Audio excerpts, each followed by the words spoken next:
Good morning friends. 1-2 महीने पहले मैंने एक थेरेपेटिक बनाया था अपनी खुद की नोट्स, बोरिक रिपर्टरी का रेफरेंस लेकर के और कुछ बुक्स।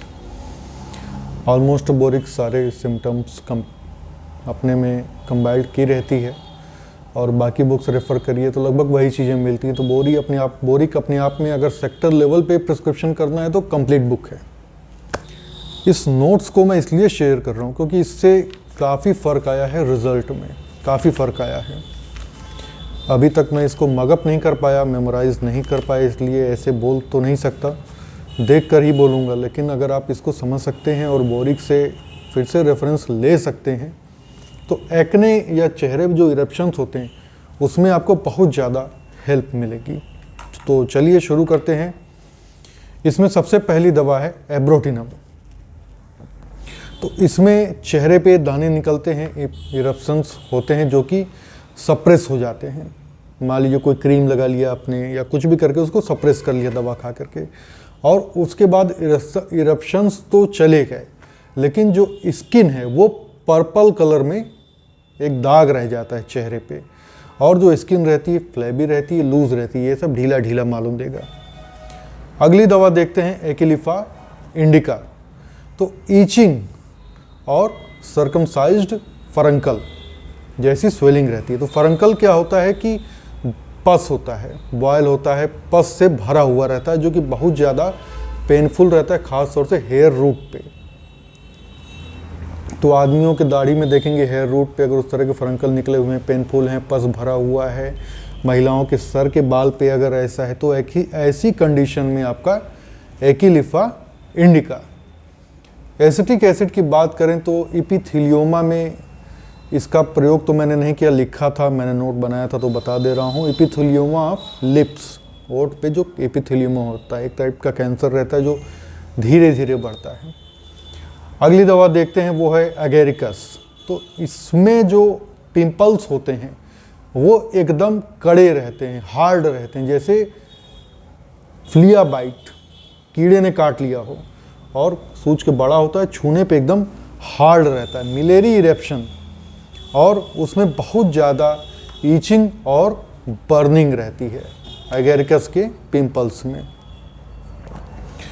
एलोज की बात करते हैं तो एलोज में जो आपका लिप्स रहता है बहुत ज़्यादा लाल हो जाता है, सल्फ़र की तरह। जैसे सल्फ़र में है ना कि लगेगा कि छू दें तो खून अभी फट के निकल जाएगा, उसी तरह एलोज में है marked redness of the lips. Alumina में है ब्लड बॉयल्स और पिंपल्स। ब्लड बॉयल्स मतलब जो बॉयल्स जिसमें आपको ऊपर से ब्लड दिखाई देता है और फूटने पे उसमें से ब्लड निकलता है, ना कि पस। एक और दवा है एलुमिना से रिलेटेड, एलुमिना सिलिकाटा। इसमें जो वेन होते हैं चेहरे पे या कहीं भी स्किन पे, उसके कोर्स में फॉर्मिकेशन होने लगता है। वेन्स बड़े बड़े दिखाई देते हैं और छूने पर या दबाने पर उसमें सोरनेस रहती है, दर्द रहता है। इसकी कभी फ़ोटो है मेरे पास, एक पेशेंट आए थे, उनको ये पैर में था, जो वेन थे वो पूरा मतलब काफ़ी भद्दा और चौड़ा चौड़ा, और छूने पे बहुत ज़्यादा दर्द, उनको सोरनेस मालूम देती थी, पैरों में बहुत ज़्यादा उनको दर्द होता था, और उसमें एलुमिना सिलिकाटा देने से काफ़ी उनको आराम हो गया और वो फॉर्मिकेशन अब ख़त्म हो गया है। अब वो वेन दिखाई दे रही हैं, तो बाद में वेरिकोस वेन की दवा चलेगी तो वो भी नॉर्मल हो जाएगा। अमोनियम कार्ब की बात करते हैं तो टेटर्स होते हैं, टेटरी इरेप्शन मुंह के अराउंड में, फुड़िया फुंसी, पस्च्यूल, खास तौर से जब महीना आता है, महीना चलते समय चेहरे पे दाने ज़्यादा निकलते हैं। जो मुंह का कोना होता है, कॉर्नर्स होते हैं, सोर होते हैं, फट जाते हैं, चिटक जाते हैं।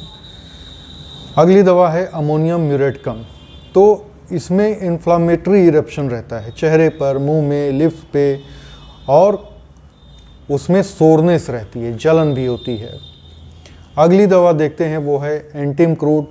तो इसमें पिंपल्स, पस्चूल्स और फुड़िया फुंसी, बॉल टाइप की इरप्शन चेहरे पे, और येलो क्रस्टी इरप्शन चेहरे पे, गाल पे, यहाँ पे, मतलब उसके ऊपर क्रस्ट बना रहता है, ऊपर से देखने पे लगेगा कि पीला पीला कुछ इसके अंदर पस भी भरा हुआ है। और जो स्कैब होते हैं ऊपर से, जो क्रस्ट होता है वो मोटा होता है और शहद के कलर का होता है। शहद के कलर का एक क्रस्ट जमा रहेगा और उसके नीचे पीला पीला पस बना रहता है, जैसे कि आपका मेजेरियम टाइप का। एपिस में चेहरा पूरा सूज जाता है, लाल हो जाता है और चुभने जैसा दर्द होता है।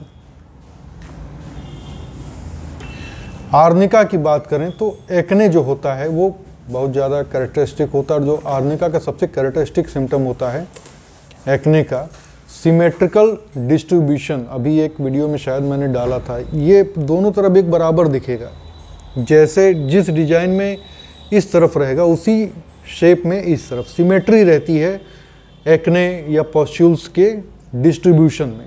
आर्निका में ऐसा होता है। बच्चे आते हैं क्लिनिक पे जिसमें उनके मुंह के नाक के आसपास ये सब पपड़ी जैसा खूब जमता रहता है, उसमें से थोड़ा थोड़ा मोटा थिक डिस्चार्ज होता है और वो जहाँ जहाँ लगता है वो बढ़ता बढ़ता चला जाता है। ऐसी कंडीशन में इम्पेटिगो इसको कहते हैं, ये आपका आरम ट्राइफेलम ऐसी कंडीशन में। कुछ बच्चे आते हैं जैसे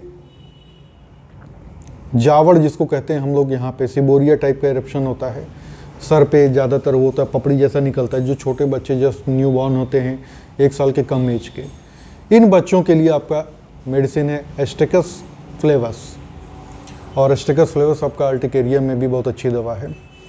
अगली दवा देखते हैं, वो है एस्टेरियस रूबेंस। तो लाल रंग का पिंपल्स होता है नाक के पास, चिन पे और मुंह के पास, और जो मतलब यंग हो रहे हैं, जवान लड़कियां हैं जिनका मतलब प्यूबर्टी जस्ट अभी शुरू हुई है, उन बच्चियों के पिंपल्स अगर हो रहे हैं तो आपका उसमें एस्टेरियस रूबेंस बहुत बढ़िया काम करती है। बेलाडोना में एक्ने रोज, जो लाल लाल रंग का एक एक्ने निकलता है उस तरह का।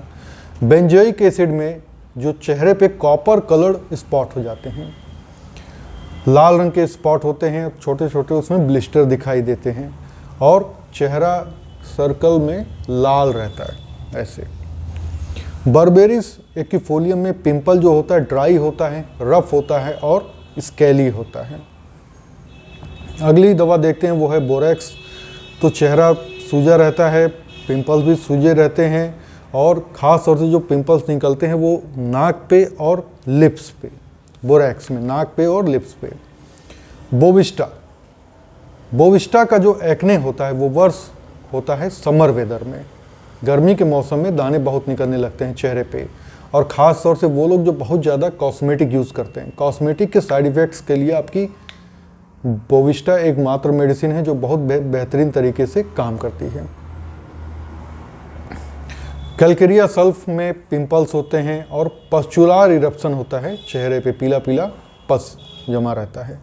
कार्बो एनिमैलिस की बात करें तो उसमें भी बेलाडोना की तरह एक्ने रोज होता है। हमारे एक डॉक्टर साहब हैं, नाम नहीं लूँगा, तो उनसे मैं ऐसे ही पूछ रहा था कि एक्ने का क्या अप्रोच रहता है आपका, तो वो बोले कि मैं आज तक अपनी इस 25 साल की प्रैक्टिस में सिर्फ 2 ही दवा ही दिया सबको, बेलाडोना और कार्बो एनिमैलिस, और इसी में सब ठीक हो जाते हैं। तो होता है कुछ लोगों का हाथ सिर्फ 2 दवा से ही सब कुछ ठीक हो जाता है। सिक्यूटा बिरेशा में चेहरे पे जो इरप्शंस निकलते हैं वो बड़े बड़े रहते हैं, जैसे मटर के दाने जितने बड़े, इतने बड़े बड़े एलिवेटेड इरप्शंस होते हैं आपके सिक्यूटा बिरेशा में। क्लेमेटिस, अगली दवा है क्लेमेटिस। तो चेहरे पे सफ़ेद रंग के ब्लिस्टर्स हो जाते हैं, नाक पे भी जैसे लगता है कि नाक जल गई है, सनबर्न टाइप का। अगली दवा है कॉल्चिकम। तो ब्लॉचेज होते हैं, जो काले काले नहीं, बुरे बुरे ब्लॉचेज हो जाते हैं चेहरे पे, और पेपुलर इरप्शन होते हैं फेस पे, और कॉल्चिकम आपका मेलाज्मा के लिए भी बहुत अच्छी दवा है। कॉर्नस सर्सिनाटा अगली दवा है। इसमें वेसाइकुलर एक्जिमा होता है चेहरे पे, खास तौर से बच्चों में जिनके मुंह में छाले निकले हुए हैं, बच्चों के वेसाइकुलर एक्जिमा में। क्रॉटेलस एच, जैसे मान लीजिए अब किसी ने वैक्सीनेशन करवाया और उसके बाद चेहरे पे या पूरे शरीर पे दाने निकलने शुरू हो गए, तो इस कंडीशन में आपकी क्रॉटेलस एच आती है। साइक्लामेन, एक्ने या पिंपल्स जो यंग वुमेन होती हैं और उसमें बहुत ज़्यादा खुजली होती है, और खुजलाने से उनको बहुत आराम मिलता है। महीना आता है तो साइक्लामेन के चेहरे पे जो पिंपल्स होते हैं वो और बढ़ जाते हैं। डलका मारा है अगली दवा। आपके डलका मारा में चेहरे पे बड़े बड़े इल्ले होते हैं, स्मूथ होते हैं, और Palmer surface of the hand पे भी इल्ले निकल जाते हैं।